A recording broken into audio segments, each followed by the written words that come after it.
Hello बच्चों।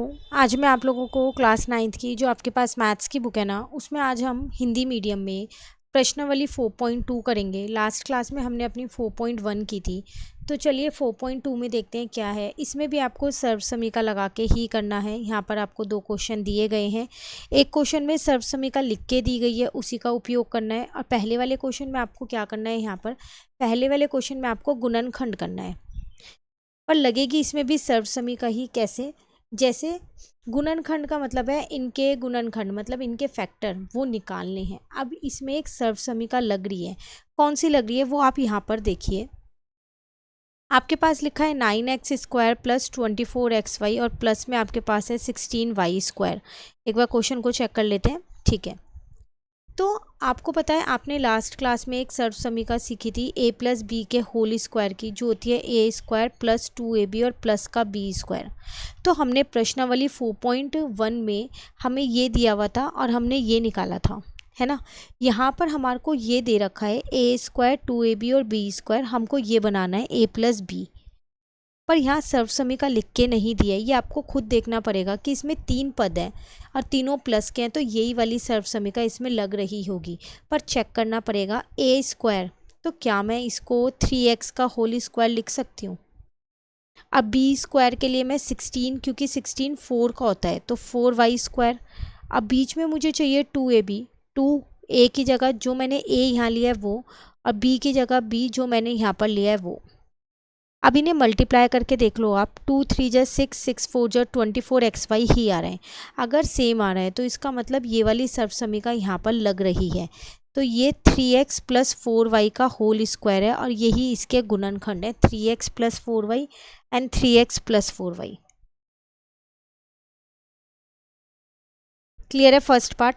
ऐसे ही अपना सेकेंड पार्ट देखो। यहाँ पर 4s² प्लस 20st प्लस 25 है, तो 4s² प्लस में 20st प्लस में 25t² है। फिर वही मैं 4s² को 2s का होल स्क्वायर लिख सकती हूँ और इसको मैं 5t का होल स्क्वायर लिख सकती हूँ। तो मेरा a² और b² आ गया। अब बात करते हैं अपने 2ab की। 2a की जगह a लिख दिया, जो मैंने a लिया है वही लिखना 2s, और b की जगह b लिखना, जो आपने लिया है ये 5t वही लिखना है। तो मल्टीप्लाई करके देख लो, 20st बन रहा है, बिल्कुल बन रहा है। तो इसका मतलब ये 2s प्लस 5t का होल स्क्वायर है। ये इसके गुणनखंड आ गए। क्लियर? सर्व समीका वही लगेगी जो हमने फर्स्ट वाले पार्ट में लगाई है, आपको हर क्वेश्चन में लिखनी है। उसी तरीके से थर्ड पार्ट है 49x² प्लस 28 प्लस 4y² है। तो 49x² है, प्लस का 28xy है, प्लस का 4y² है। तो 49 को आप 7x का होल स्क्वायर लिख सकते हो और 4y² को आप 2y का होल स्क्वायर लिख सकते हो। बीच में 2ab, a आपने 7x बनाया है, b आपने 2y बनाया है। मल्टीप्लाई करके देख लो, 28 आ रहा है, तो आ रहा है 28। इसका मतलब ये 7x प्लस 2y का होल स्क्वायर है। तो याद रखना, जो भी सर्व समीका आप लगाते हो उसको लिख के ज़रूर आओगे कि आपने कौन सी सर्व समीका यहाँ पर यूज़ की है। क्लियर हो गया क्वेश्चन? चलिए नेक्स्ट, अभी इसके 2-3 पार्ट और हैं। अब यहाँ है 64p² प्लस 32। पहले इसको लिख लेते हैं। 64p² plus 32 upon 3pq plus में है 4/9 q²। ठीक है, तो ये अपॉन में है, तो ये देख के मत सोचना कि हम इसको कैसे करेंगे, करना इसको भी वही है। 64 8 का स्क्वायर होता है तो 8p², और 4/9 जो है वो 2/3 का हो जाएगा, और q यहाँ पर है। हमेशा ये देखना कि स्क्वायर कौन सा बन रहा है, ऐसा ज़रूरी नहीं है ये फर्स्ट और लास्ट में ही लिखी होंगी, बीच वाला 2ab होगा। कई बार ये आगे पीछे करके भी दे देगा। अब देखो 32 तो किसी का स्क्वायर नहीं होता ना, तो इसलिए आप दूसरे वाला पद देखना फिर। ठीक है, अब बीच में आ जाएगा 2। a मैंने 8p माना है और b मैंने 2/3q माना है। अब एक बार देख लो इन सबको मल्टीप्लाई करके, इन तीनों को, क्या 32/3pq आ रहा है? बिल्कुल आ रहा है। तो इसका मतलब ये 8p प्लस 2/3q का होल स्क्वायर है। फिर वही चीज़ बोलूँगी, सर्व समीका साइड में ज़रूर लिख के आइएगा यहाँ पर। क्लियर? चलिए नेक्स्ट, अगर हम अपना 5th पार्ट देखें, यहाँ भी एक अपॉन में है तो 3a² plus 4ab plus 4/3b² है।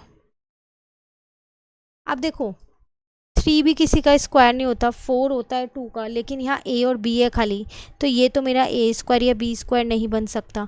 a² और b² यही बन सकते हैं क्योंकि इन पे जो हमारे पास चर है उन पे क्या है, यहाँ पर स्क्वायर लगा हुआ है। तो मैं इस 3 को ये लिख सकती हूँ ना √3a का होल स्क्वायर, क्योंकि √3 को 2 बार मल्टीप्लाई करोगे तो 3 आएगा, ठीक है। और इसको हम लिख सकते हैं 2/√3b का होल स्क्वायर, क्योंकि 2 का स्क्वायर 4 हो जाएगा, b का स्क्वायर b और √3 का स्क्वायर 3 हो जाएगा। तो यहाँ से मेरा a² b² आ गया। अब 2ab, a मैंने ये माना है और b मैंने ये माना है। तो देखो √3 से √3 कट गया तो क्या बचा, 2 2 जो 4 और ab, तो यही तो है बीच वाला, बन रहा है ना 2ab। तो इसका मतलब ये √3a प्लस 2/√3b का होल स्क्वायर है। बिल्कुल ध्यान से इस पार्ट को कीजिएगा क्योंकि इसमें डायरेक्ट स्क्वायर नहीं बन रहा है, इसमें आपको रूट लेना पड़ेगा। जब डायरेक्ट स्क्वायर ना बने और गुणनखंड करना हो तो आप उस नंबर का रूट से करो, क्योंकि रूट पे अगर स्क्वायर लगाओगे तो वही नंबर आता है। यहाँ तक क्लियर हो गया? अगर इस पार्ट में डाउट हो तो आप एक बार दोबारा समझना, फिर भी डाउट हो तो कमेंट करके मेरे से पूछ सकते हो, ठीक है। चलिए 6th वाला पार्ट देखो, 9/5 s² है, ये भी यही वाला है तो और अच्छे से क्लियर हो जाएगा जो अभी हमने ऊपर समझा है। 9/5 s², तो पहले हम इसको यहाँ लिख देते हैं, प्लस 6sv प्लस 5v²। तो देख लो स्क्वायर इन दोनों पे है, तो ये a² b² तो यही दोनों बनेंगे।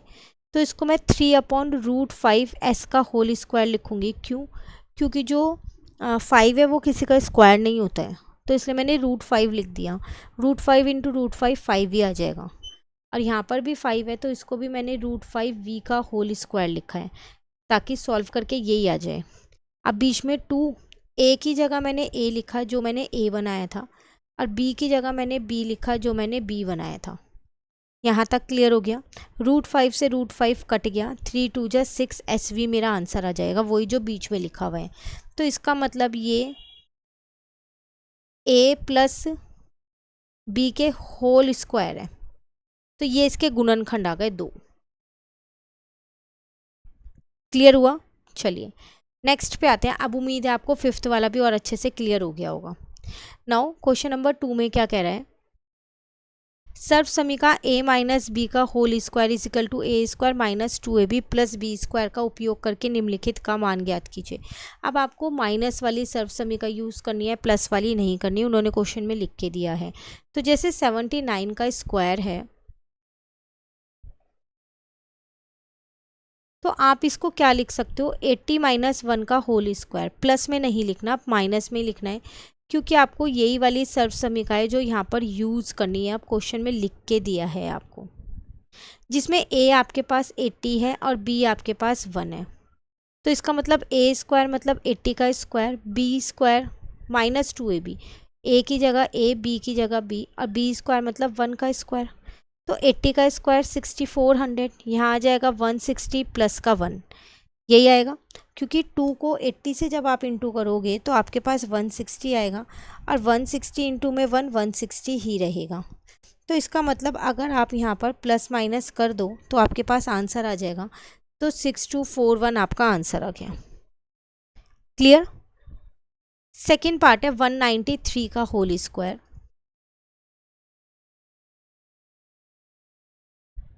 तो उसको हम 200 - 7 का होल स्क्वायर लिख सकते हैं, क्योंकि 200 में से 7 को सब्ट्रैक्ट करोगे तो आपके पास यही आएगा।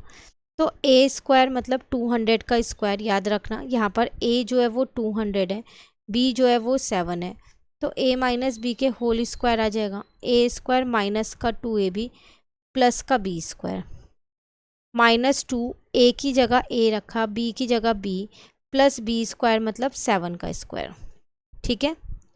तो 2 2 जा 4 और यहाँ पर 4 0 आ गई, 2 2 जा 4, 400 को 7 से इंटू करेंगे तो 2800 प्लस का 49। बस अब आप यहाँ पर क्या कर लो, प्लस माइनस कर सकते हो आप बहुत आसानी से, तो आपका आंसर आ जाएगा यहाँ पर 37,249।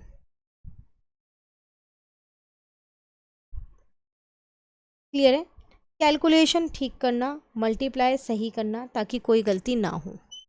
लास्ट एक और पार्ट है इसमें, थर्ड पार्ट, वो है 299 का स्क्वायर। सर्वसमी का वही सेम लगेगी, चेंज नहीं कर सकते आप।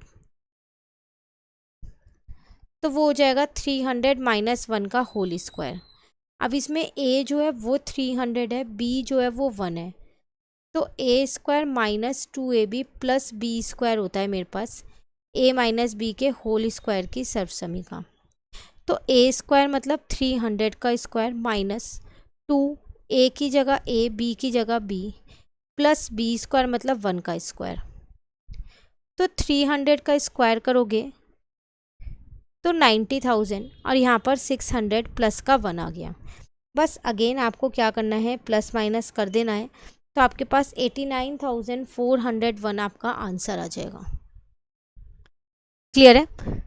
ये थी आपके पास प्रश्नावली 4.2 जो हमारी कंप्लीट होती है। इस चैनल पे आपको हिंदी मीडियम की सारी वीडियोस मिलेंगी, सारी प्रश्नावली के सॉल्यूशन मिलेंगे। चैनल सब्सक्राइब नहीं कर रखा तो जल्दी से चैनल को सब्सक्राइब कर लीजिए और फ्रेंड्स के साथ भी शेयर कर दीजिए। Thank you.